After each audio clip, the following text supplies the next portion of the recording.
Hello, everybody, and welcome back to MarTech Masters. I have my good friend John McTigue today with me, and I don't think he needs any introductions, but he's going to introduce himself. Hi, John. How are you doing? I'm doing great, Gabe. How are you? Awesome. Great Thanks to for have you having me here. on the show, man. Oh, this is great. It's great to have friends, not just I know everybody's a friend, and we've had amazing people in this show, but it's great to have you here. Thank you for being here today. Well, hopefully we'll still be friends at the end, and I'll do my best. Well, you are from, again, Customer Journey Maestro. Well, Maestro means master, so you are definitely in the right place today. Well, considering the company, maybe so. So I'll try not to disappoint. Awesome. So why don't you tell us a little bit about yourself, a little bit of your journey, and what you're helping companies today with? Well, I'm kind of what you might call a living dinosaur. So I've been in sales and marketing for, at last count, at least 36 years. So I've been across the journey. I've been in sales, I've been in marketing, and I've been in executive management and consulting, and you name it. I couldn't hold a job, but my latest or most recent full-time job was as the co-owner of Kuno Creative, which is one of the first HubSpot partner agencies, and still a very popular and successful agency. And I left there 3 years ago just to go out on my own and leave those guys alone and let them do what they do best and strike out as a consultant again. So I've been doing that for a while, and my latest evolution as a dinosaur is now the Customer Journey Maestro. That's awesome. And of course, you've been through all kinds of iterations of what salespeople have to do and marketing people have to do. You've been part of the revolution, part of the change. You've actually created change through marketing and sales teams. What is this latest journey? People these days, again, we're going through a big crisis right now. People are trying to adapt. How can you bring some of that knowledge and wisdom from your whole, experience of going through all those changes and how things are starting to align today, at least at big companies, and maybe we can bring them down to everybody else, right? Well, I think, I've learned a few things along the way, and one of the most important that kind of bears on what's going on today is this concept of the customer journey has evolved over time. I mean, we used to think of the sales funnel and the marketing funnel, and then that turned into the flywheel, and you see all kinds of different ways of looking at the journey. But that's really kind of wishful thinking. I think all of that, we're just trying to simplify things too much, and what we've learned is that the customer journey is really different for every customer. And so what that means is that we have to collect a lot more data. We have to understand that the customer is going to be in different places at different times and with different motives and different roles. And it's extremely complex. And really our concept about personas is outdated, and, just kind of the whole way we do marketing and sales and customer service. I think we're realizing now that we need to focus on customers, and even at an individual basis, but that puts a lot more demands on our time and our effort and technology and everything else. And that's where this whole idea about operations comes into play. That's awesome. And you have many challenges. You have attribution challenges. You have challenges throughout the journey. There's so many touches that need to happen for that whole journey to happen. And as you said, we've been oversimplifying a lot of things and saying, well, these are the 5 steps that someone needs to go through, or the 20 steps. But what if they're not? And what if they actually chose a different path? I've been talking to a lot of marketing experts and sales experts, and the one thing I know is that nobody follows the same path, right? So what is this whole revenue operations, and how does it differ from what we talk about marketing operations or sales operations? How can revenue operations in understanding that customer journey help businesses grow? Well, I think that the first steps we've taken in this direction of solving for the customer, so to speak, are things like marketing operations and sales operations, because we realize there's so much to do. We have to collect the customer data. We have to make sure it's high quality, gets to the right place at the right time, it's not duplicated. And then we need processes that route the data to the right people at the right time and help them make decisions. And then we need content delivered to the right place at the right time. So there's a ton of different things that need to be done now. And we're asking marketers to do all of this and do marketing on top of that. I mean, it's impossible. So we're starting to realize that need, and people are hiring marketing operations people who specialize in the data and the process and so on. And we're doing that in sales, and we're also doing it in customer service. And, you know, at the executive end of things, they're hiring business operations people to do the same sort of thing. But then there's another problem, and now it's that silos still exist. You know, marketing and sales operations aren't connected. They're not using the same technology. They're not passing along the same data. They're not using the same sort of agreed upon process. And that's true with customer success and business operations too. So we're all kind of in these little silos, and that's actually kind of compounding the problem. It's making things even worse. Everybody's kind of like following their own metrics and having their own goals, and they're all happy within their own silo. And they're like, oh, we got more visits, we got more likes, we got more calls, we got more meetings.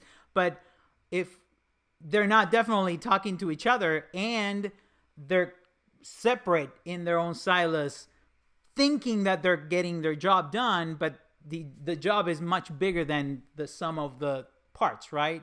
Exactly. And the job is really revenue. So we're not solving for revenue. We're solving for a bunch of other things that align with our CMO, our CSO, or whatever. And they don't solve the problem, which is how do we grow revenues sustainably over time, retain customers, eliminate churn, that kind of stuff. And revenue connects to customer happiness at the end of the day. Sure, of course. Right? Yeah. Throughout the flywheel or the many funnels you have or whatever you want to call it, customer happiness needs to be number one, and all needs to be towards revenue. Right. And customer happiness happens at the individual touch point. So all of this needs to be really concentrated, integrated, at one level across the entire operation.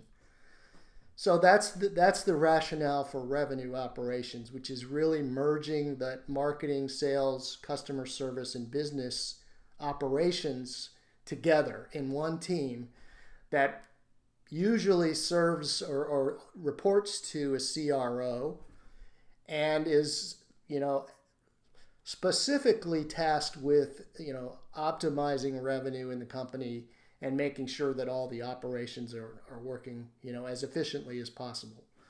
So that's it's a big buzzword, but that's really the net effect, is that instead of sort of trying to align these things, we're actually merging them. We're integrating them into one team. Perfect. And how important is software in this whole, revenue operations? If we're going to bring the teams together, it's huge. We see different teams using different software. Sometimes they're not talking to each other. We talk about MarTech and audits and auditing your tech stack and the challenge that brings. How important is going to be software to bring these, not just align and just talk to each other about three things, but align these three things and everything in the company towards revenue? Software should be crucial, right? It is crucial. And it's really one of the four key roles of revenue operations. So we talked a little bit about data. We talked about processes. Managing the tech stack is the third major pillar. It's really important because tech stacks get out of control. People just get whatever they want and try different experiments.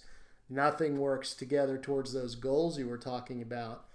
And it's not coordinated anyway to reporting and KPIs and that kind of stuff. So there's a lot to do with technology.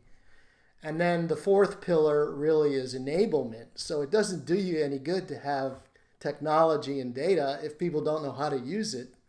So Operations is typically responsible for teaching people how to use the technology and the data and just make that a part of their daily workflow so that everybody's on the same page.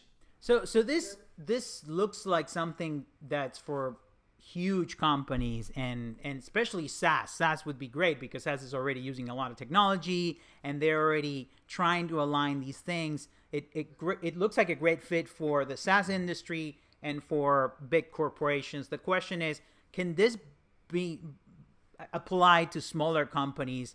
And how do you start that process? Great question. So I think you're right. Everybody does think of this as a big company problem. And that's because big companies have a bigger problem with this. And so they're the first ones to address it. And they've taken some strides, especially the SaaS companies. But I saw some statistics lately that really only about 17% of companies that were surveyed, and most of those are probably larger sort of SaaS and tech companies, only 17% have really implemented revenue operations. So it's a new thing. You can certainly understand why companies haven't gone very far yet with this, but it's very new and everybody's trying to find the best way to do it, right? Yeah. But there's really no reason why smaller companies shouldn't investigate revenue operations because it's the same problem. It's just a different scale. So you could, for example, have a relatively small company that has 2 sales reps, 1 marketer, 1 customer service, account manager. And so that's only 4 people managing all this stuff we've been talking about. And so they hire an operations person for each one of those groups. And that's great. But then they still have the same silo problem. So why not take those 3 people, just move them into RevOps? Just realign their whole mission and get them to work together as a team, working on the same tech stack, the same data, and so on. So it's really not that complicated. It's just that now instead of having each operations person report to the individual department, they're in a separate one and they're working together. So it's a relatively simple solution to a big problem at a small company. Yeah. Actually, when you start describing it like that, I agree with you. It seems like a very simple thing to do and actually a very easy thing to do. Maybe people's egos are going to get between this whole thing and maybe we need to coach people on the benefits of following revenue and the benefits of not staying in your silo and counting those likes on Facebook, right? And actually starting to think bigger.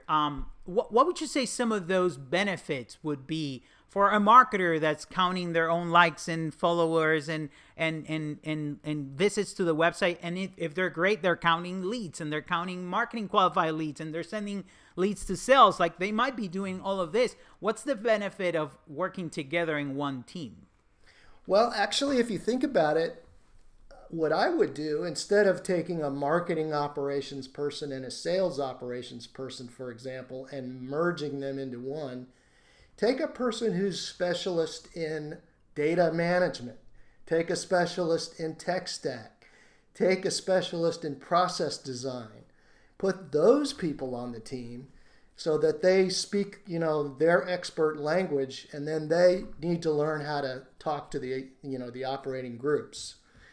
That's a much more efficient way of handling this. So, they're not just working on campaigns and, sales leads and this and that. They're working on the entire function together, but in their own little niche. And I think that's a good way to solve that problem. But then, it's new. So you talked about sort of the egos in the room and that kind of thing. I think it's new enough that a lot of marketing leaders and so on aren't really familiar with this yet. So they are considering, or maybe they just hired a marketing operations person.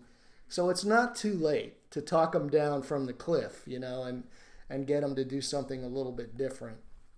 And I think the benefits are going to become quite clear because you're going to clean up that, that customer journey all the way from the beginning to the end, you're going to see a lot less friction. You're going to see a lot more higher qualified leads go through to the pipeline. You're going to see a lot fewer wasted opportunities. You're going to see a lot less time wasted on bad data, and duplicate data. You've run into this a lot. And the key thing is that your marketers can spend their time on content and videos and strategy, things that they're supposed to be doing, right? And the sales reps can spend their time talking to the customers instead of, going through the CRM and trying to figure out what's going on. Definitely. It also feels like all those fights or wasted time or wasted meetings about your leads are not good enough, or you're not making enough calls, or you didn't engage with these leads that I sent you. All that stuff, that's a waste of time and a waste of money for the company and a waste of energy at the end of the day. Kind of like it's simplified, and it's more like, okay, what define together what the process is, and this is what we're going to do together. Kind of like it solves that main issue between marketing and sales, especially. And of course, customer service brings other challenges, and that's going to be solved too. But that seems to solve it, right? It does. As opposed to just sort of sitting people down in the room in a meeting and saying, hey, you guys are going to, sing Kumbaya, and that's the end of the story. Or sign this contract and now everything's fine, right? It doesn't work that way, right? No, it doesn't work. It doesn't work that way. Yeah, we have experience with sales teams and marketing teams, and no matter how many times we talk about it, no matter how many times we train people, it every once in a while we still have that issue that some teams are being evaluated by output and not outcome, and that brings a lot of issues because I made my 10 calls, I sent my 20 emails, and then it's like, hold on, but what did you achieve on that? And then also they can say back, hey, the lead was crap. So even though I could call them 20 times, there's nothing we can do about it. So all that wasted time could be applied to working together to get the best lead at the right time with the right people, with the right information, the right content. Exactly. Yeah. So you're gonna find that if you have the right KPIs, which are all about this sales revenue performance, and your revenue operations team is going to help you with that. They're going to create dashboards and metrics that really are, forecasting methods and things like that. What the executive team really wants. They don't want to hear about cost per lead and this kind of stuff. They don't care about that stuff. They want to know what's happening right now. Where are we going to be a quarter from now? What can we do to increase sales? Those are the questions they want answered. And so your RevOps team is really going to help them answer those questions because that's who they report to. The CRO's job is to do that specifically. So that team is really geared towards, producing those results, which means that you're going to be able to sell the effectiveness of your teams, get the budget they need, so there's a lot of other issues that it also helps to solve. That's great. So how can companies start with this? Because it's always the question that we get. It's like, okay, this sounds great. What are the first steps? How do we get this going? Everybody's already doing their thing. Like, how do we get people to start talking to each other? How do we convince leadership? Like, what are the things that we need to do to start this? Well, I think, the convincing of leadership is really the place to start. And that's kind of my job, is to help people understand what this is about, why it's beneficial, all the things we've been talking about here, but in more detail. And then the next step would be to take a deeper dive on your company. Where are you exactly in this process? What kind of operations do you already have? What kind of manpower and skills and expertise? So sort of a gap analysis to help them understand where they need to go, how long it's going to take, how much it's going to cost. That's what I'm going to be doing and doing now. And then my strategy is to outsource specific things that they don't have, So, for example, if they need someone to come in and help them clean up the data, an agency like yours might be a perfect fit. Come in and do sales development, or understand the pipeline efficiency better, that kind of thing. So I'm going to have strategic partners that are ready to go, that they can plug in immediately. And if they want a longer term solution, which they probably do, then who to hire and what kinds of qualities are you looking for? Do you have people in your organization right now that could move into that position? So that's this sort of the strategic consulting side of this. And, I think the whole idea of talking to mid-market companies and even small companies, it hadn't been done. I don't think anybody's doing this. Well, that's the other thing. If you think about it right now with the crisis and everything, a lot of people are thinking about adapting for today.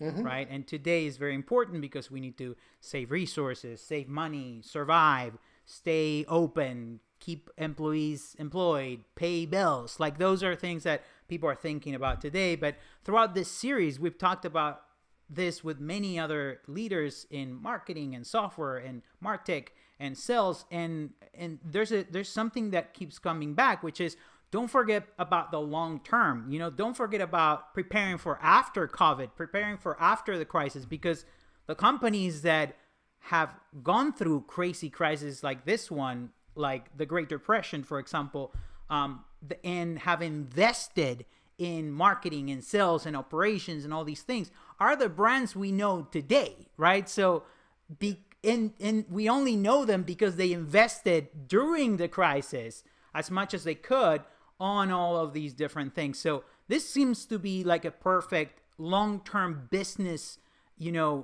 upgrade, business decision, business adaptation to actually the same way we talk about SEO being a long-term and creating content and doing all these great things at a business level, restructuring your business right now. This seems to be like a great time to start thinking about these things. Yeah, I agree. I think this, sheltering in place or whatever you want to call it has caused us all to look inward and try to figure out what's going on now, with our business and where do we want to go and how, what's not working and what do we need to do to make things work better. So, the more of that goes on, I think the better. And so you're right, it's a good time to be thinking creatively like this. I don't think anyone wants to think about implementing $1 million upgrade of anything right now. So this doesn't really require that. You can take steps in the right direction and you probably already have at least some of the resources you need. So it's just a matter of rethinking the process and how you're going to market. And then, helping out the people that you've hired already to be creative. They don't need to be moving pieces around in a marketing automation system and CRM. They have enough with their job, right? Exactly. Where's that video you were supposed to create? Exactly. This week? Get that video out. Get that blog out. Get that piece of content. Make those calls. Set up those meetings. Make sure that things are moving in the right direction. And don't worry about the data being clean or the data being the right data and things like that. And the process, right? That's the other part that you were mentioning, and it's so important. If there's no process for that communication, if there's no process for cleaning the data, updating the data, actually sifting through the data and getting insights to the right people at the right time, all of that takes a lot of time. And especially during a crisis, those are the things that nobody is going to do. They're trying to just do their job. So I believe that this is crucial these times, and it's going to help a lot of businesses. Hey, John, thank you for sharing all of this. Anything else? This is your time, your space. Anything else you want to share, go for it. But it's been a pleasure to have this conversation with you, and I really appreciate you as a friend and for sharing your knowledge always with all of us. So thank you.